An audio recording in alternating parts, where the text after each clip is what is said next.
राज्याच्या राजकारणाचा सध्या चोता झालाय। इथला हा चोता ऊसाचा आहे, परंतु यातनं असं गोडदार रस जे आहे ते निघालेलं आहे आणि ते रस घेण्यासाठी इथं सगळी झुंबड उडालेली आहे।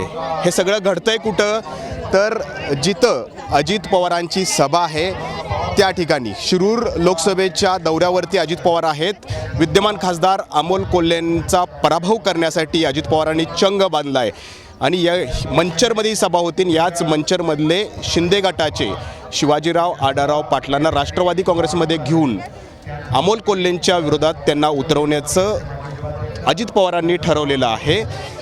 त्यामुळे ही सभा खूप महत्त्वाची आहे। काही दिवसांपूर्वी शरद पवारांची इथं सभा झाली होती आणि त्यालाच ही उत्तर सभा असल्याचंही बोललं जात आहे आणि इथलं हे सगळं वातावरण आत्ता आपण बघतोय। आता आपण राजकीय थोडी चर्चा करूयात। इथली सगळी जी मंडळी आहे त्यांच्यासोबत की त्यांना नेमकं काय वाटतंय सध्याच्या या परिस्थितीवरती। बाबा काय रस गोड आहे का?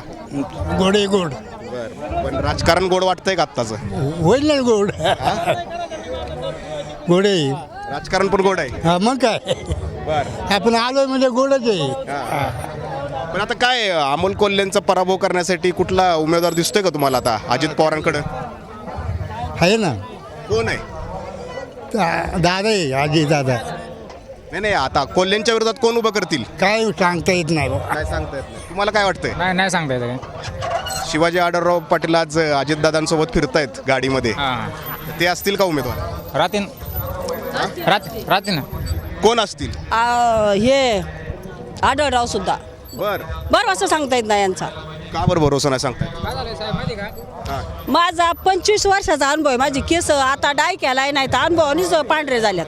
पण साहेबांसारखं काम कोणत्या साहेबांसारखं? आपलं दिलीपराव वळसे पाटलांसारखं काम आतापर्यंत कोणत्याच माणसाचं नाही. आता अमोल कोल्हेंना कोण पराभव करू शकतं? शिवाजी आढळराव करू शकतात का? नाही करू शकायचे. नाही करू. आता पण अजित जनतेचा सहभाग साहेबांकडूनच आहे ना. हा जनता. अजित पवारांचं असं चाललंय की शिवाजी आढळराव पाटलांना आता राष्ट्रवादीत घ्यायचं हां.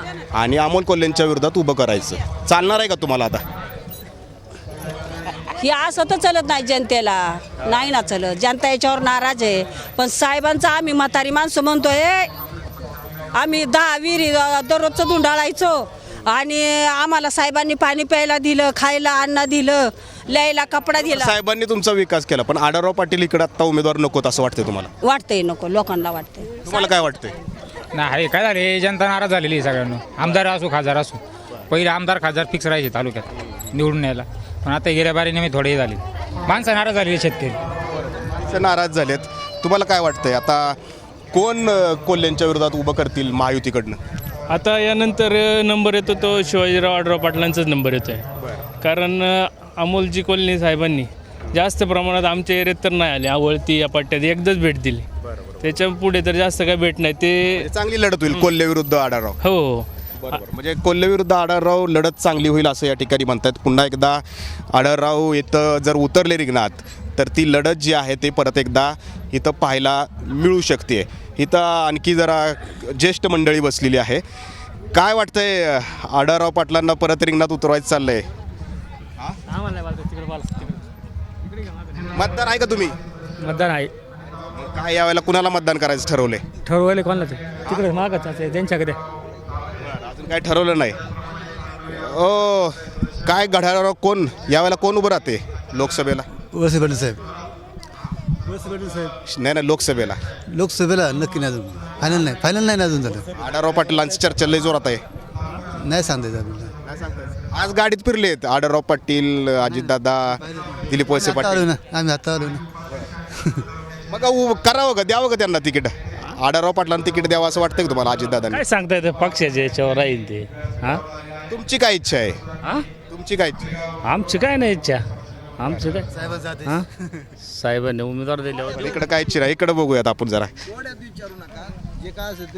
कोड्यात विचारू नका. कोड्यात नाही, स्पष्ट आहे. अजित पवारांच्या गाडीत आज आढळराव पाटलांनी प्रवास केला, म्हणजे आता तेच महायुतीचे उमेदवार घड्याळाच्या चिन्हावर असतील असं दिसतंय. तर काय असावं का त्यांनी घड्याळाच्या चिन्हावर? असावं कशासाठी? महायुती म्हणून आणि घड्याळाचं चिन्ह घेऊन असेल तर असावं.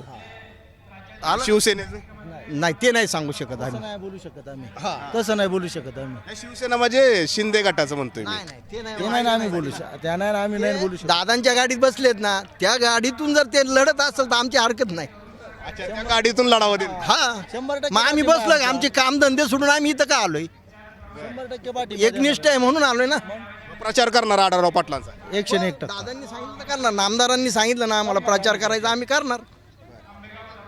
पण काय पाडतील का ते कोल्हेंना परत यावेळेला आता? ते नाही सांगू शकत ते सांगू शकत एक आहे आमच्या मनाने आम्हाला नामदारांनी सांगितलं ना का यांचा प्रचार करा, यांना निवडून द्या, आम्ही एकनिष्ठ राहून त्यांना मत देणार. पण ते कोल्हेंचा पराभव होईल का नाही आता सांगता यायचं नाही सांगता येणार. नाही सांगू शकत आता काय खात्री नाही म्हणजे नाही खात्री नाही वाटत. कोल्हे तुल्यबळ आहेत म्हणजे. मग तुम्ही स्पष्ट बोलणार आहो असं याच्यात कशाला? तुम्हाला निश्चित काय म्हणायचे? कोल्हे तुल्यबळ आहेत का आढळरावांपेक्षा असं विचार. आम्ही शेती सोडून जास्त नाही, आता हे नामदारांचं होतं म्हणून इथपर्यंत आलोय आम्ही, त्याच्यामुळे राजकारणातलं जास्त माहीत नाही. पण एक नामदारांनी सांगितलं ना आम्हाला इथं मतदान करा की आमदार आणि अजितदादांनी सांगितलं तर प्रचार करणार. बर काय बाबा तुम्हाला काय वाटतंय? जरा तुमच्याकडे येतो माग थोडंच तू का तुम्ही तोपर्यंत बोला. तुम्ही बोला. काय तुम्हाला काय वाटतंय की आता आढळराव पाटील उमेदवार असतील हे निश्चित झाले जवळपास? आढळराव पाटलांचा विजय जर कार्य त्यांचं चांगलं असेल तर जरूर ते विजयी होतील. कुठल्याही पक्षाचं काही त्यांना चिन्ह मिळालं तर त्यांची शक्ती वाढणारच आहे. जर तुम्ही आता प्रचार करणार का? मागच्या वेळेला तुम्ही कोल्हेंचा प्रचार केला होता आढळराव पाटलांच्या विरोधात, आता आढळरावांचं घड्याळासाठी तुम्ही आता प्रचार करणार का? एक पक्ष म्हणून आणि माननीय दिलीपराव वळसे पाटील साहेब यांच्या नेतृत्वाखाली जर हे काही सगळं घडत असेल, आतापर्यंत जो आंबेगाव तालुक्याचा विकास केला गेला आहे आणि त्या विकासासाठी जर काही मदत होणार असेल तर जरूर करू. बरोबर बाबा. हे आपण ऊस बघतोय त्याचा चोथा झालाय तिथं. राजकारणाचा पण चोथा असाच झालेला दिसतो. स्वतः फार घाण झाली, सगळ्या ईडीवाल्यांनी खाऊन टाकला महाराष्ट्र. त्याच्यामुळं आता पवार साहेबाकडे लोक पवार साहेबांकडून लोक आहेत. तुम्ही तर इथं अजित पवारांच्या सभेत मग यायला नको का सभेला? हा. काय होतंय ते ऐकायला पाहिजे ना. ते काय बोलतात ऐकायला आले. हा. मग आता ह्यांनी आता चाललंय तुमच्या अमोल कोल्हेंच्या विरोधात. आता तुम्ही पवार साहेबांचे म्हणजे तुम्ही अमोल कोल्हेंचे झाले. तुमच्या अमोल कोल्हेंच्या विरोधात आढळराव पाटलांना घड्याळाच्या चिन्हावर उभं करायचं ठरवलं त्यांनी. ते काय कोल्हेच येणार नाही. कोल्हेच येतील? हा. काय वाटतं तुम्हाला? कोल्हेच येतील म्हणते ते? तसं काही सांगू शकत नाही आता. हा. मतदार काही आता कौल देतील त्याप्रमाणे राहील ते सगळ्या काही गोष्टी. रस घ्या म्हणतात कोल्हे. तुम्ही पिले का रस? हा हा मग असाच आपला आस्वाद घ्या. हा पण मतदार कुणावरती रस दाखवतायत? कोल्ह्यांकही कोल्हेंवर दाखवतात. कोल्हे पडतील का यावेळेला आढळरावांकडनं? तसं सांगणं शक्य आहे. मतदार आता जे काही ठरवतील त्याप्रमाणेच होईल. बरं, आता तुम्ही प्रचार करताय, तुम्हाला कॉन्फिडन्स नाही आहे का की आढळराव पाटील निवडून येतील असं? अजून तर याची वेळ आहे अजून. जर लोकसभेत कोल्हे हुशार माणूस आहे. संसदेत चालतो, हुशार आहे तो. दादा तर म्हणतात की कलाकार आहे नुसता, उमेदवार नव्हता म्हणून उतरवलं. आत्ताच बोलले, आत्ताच इकडं शिरूरमध्ये ते कलाकार होता म्हणून उतरवलंय म्हणे, उमेदवार नव्हता. ते बोलणारच ना. हा. ते असेच बोलू शकतात. काय काम केलं नाही का कोल्हेंनी? सर्व कामं त्याचीच आहेत ना आता. त्यांचीच आहेत. हा मग कोणती? आढळराव तर म्हणतात त्यांनी केली म्हणून. आढळरावचं काय माहीत नाही. हा? तो सगळे पक्ष फिरलाय ना, बरं. त्याला सगळा अनुभव आहे.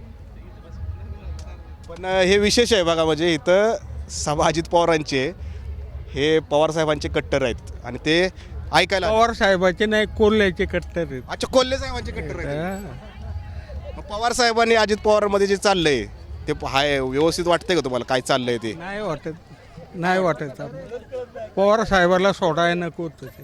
हा? पवार साहेबांना सोडायला नको होतं त्यांनी. नको होतं. शेवटची वेळ होती ना त्यांची.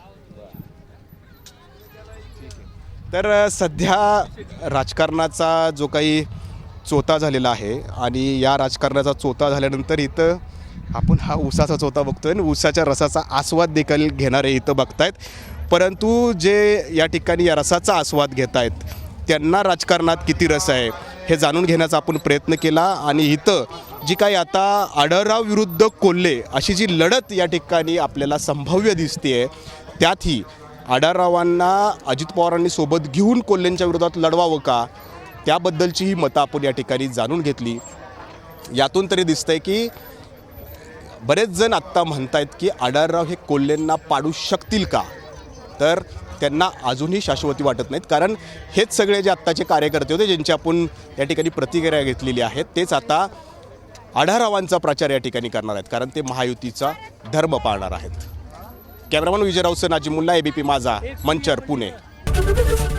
एबीपी माझा, उघडा डोळे बघा नीट.